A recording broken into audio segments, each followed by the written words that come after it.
Conversando francamente com o Paes de Lira. Olá, amigos. Estamos terminando mais uma semana de trabalho no Congresso Nacional e na Câmara dos Deputados. Eu devo dizer que esta semana acabou não sendo muito produtiva. Na terça-feira, a Câmara votou alguns requerimentos de urgência e também votou uma matéria extremamente importante, que é a reorganização da Defensoria Pública da União e dos Estados. A Defensoria Pública é extremamente importante para a população mais carente, para a população necessitada de defesa em diversos processos judiciais. E o projeto votado e aprovado, depois de muito debate, de um acordo que foi obtido a muita custa entre situação e oposição, pode até causar alguma controvérsia, porque dá alguns poderes bem fortes à Defensoria Pública da União, erigindo-a mais ou menos ao patamar do Ministério Público.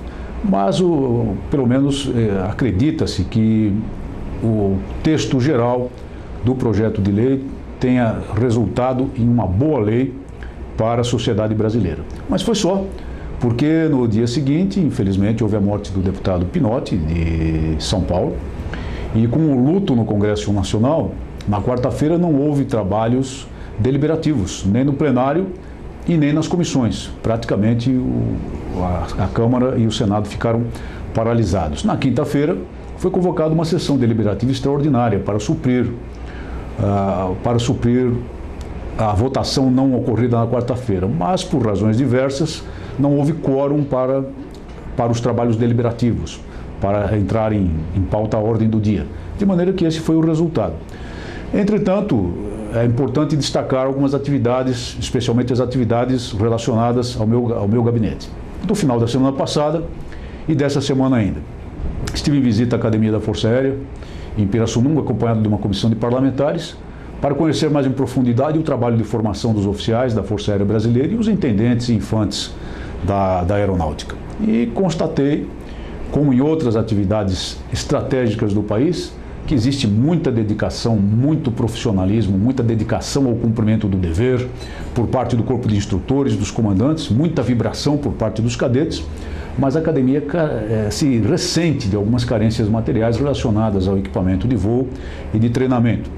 E eu pretendo ser uma voz aqui na Câmara Federal em favor da resolução dessas carências e do impedimento dos contingenciamentos que prejudicam em muito o trabalho das Forças Armadas, assim como afetam a ordem pública, a segurança pública, afetam as polícias militares nos estados.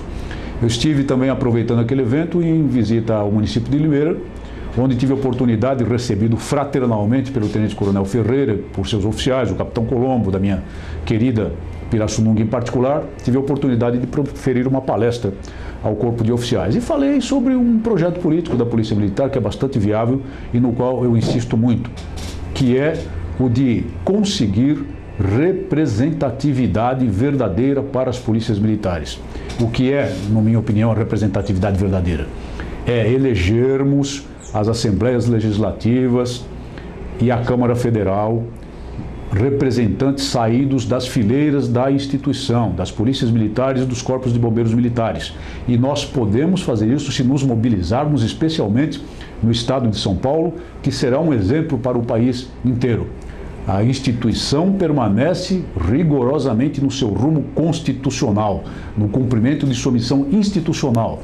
Mas os membros dela não devem ser apolíticos, porque se forem apolíticos deverão sujeitar-se às decisões tomadas em relação à instituição e a eles por pessoas que nem sempre nos olham com simpatia, nem sempre são nossas amigas. A representatividade, eu acredito, mais adequada é a daqueles que usaram o uniforme, que passaram pelas mesmas vicissitudes, as mesmas dificuldades de todos os policiais militares e que até correram risco de vida no cumprimento do dever, seja na área de bombeiros, seja na área da ordem pública e da segurança pública propriamente dita.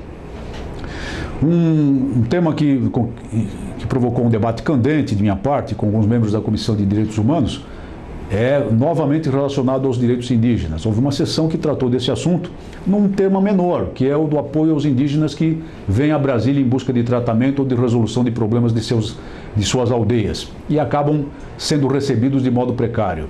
A questão não é essa.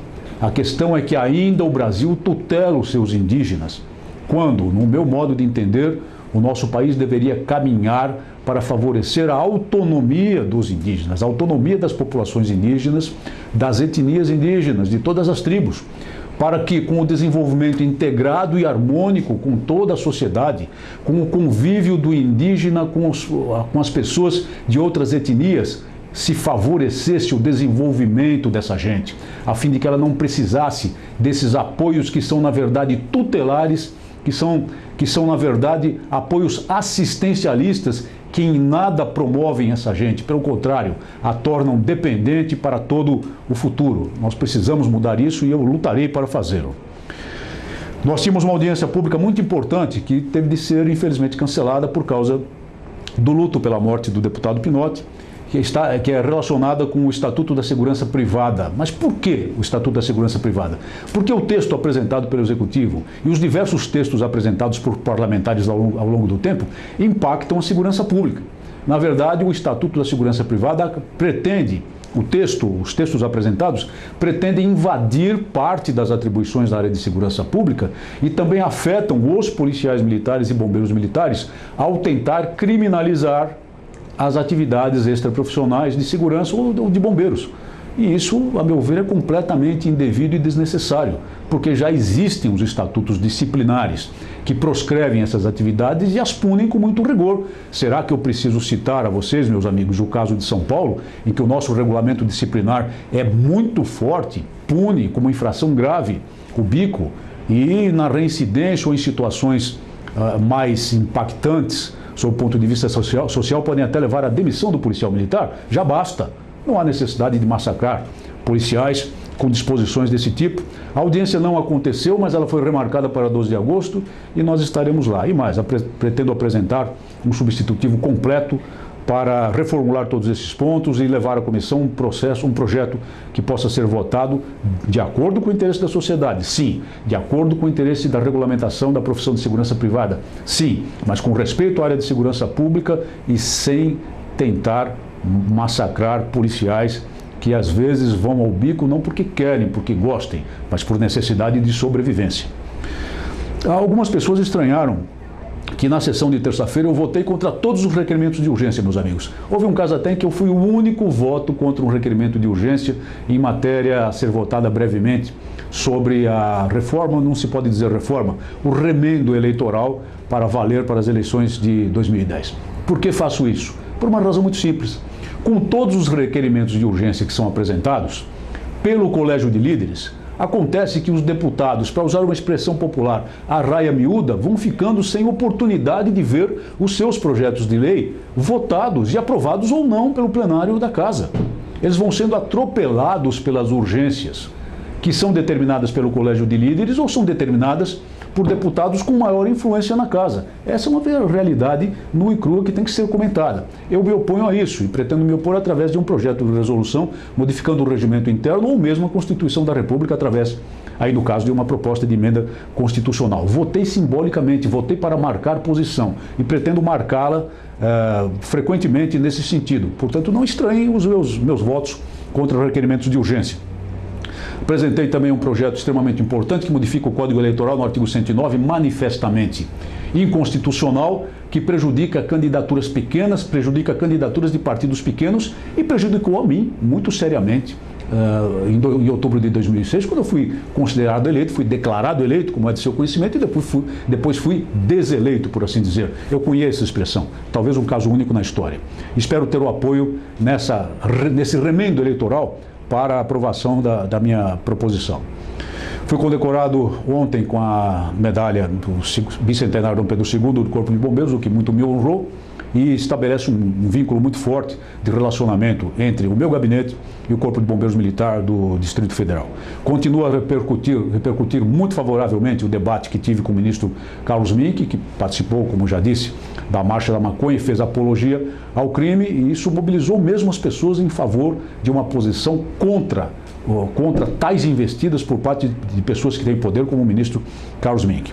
Quero, por fim, agradecer a todos os e-mails, mensagens e comentários favoráveis, estimulantes que eu tenho recebido, não só de policiais militares, mas de pessoas preocupadas com a defesa da vida, com a defesa da liberdade, com a defesa da família tradicional. Muito obrigado e boa semana a todos.